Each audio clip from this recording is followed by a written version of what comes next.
دوسرے دو مسئلے صاف سن لیں، جو آدمی اپنی بیماری کے اندر روزہ رکھتا ہے وہ اللہ کا نافرمان ہے، نافرمان ہے، نافرمان ہے۔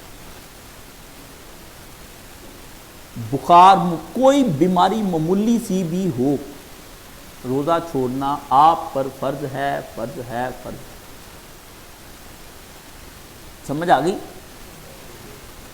بس جس نے عبادت کو عادت بنا لیا وہ عبادت نہیں رہ گئی، سمجھ گئے؟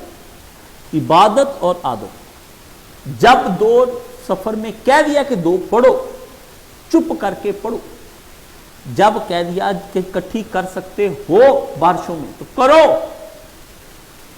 جب کہہ دیا کہ نیند آ رہی ہے اٹھ کے نفل نہ پڑھو تو نہ پڑھو۔ جبر کر کے اپنے اس جسم کے اوپر کچھ نہیں کیا جا، فرض بھی نہیں کیا جا سکتا نفل۔ سمجھ آ گئی؟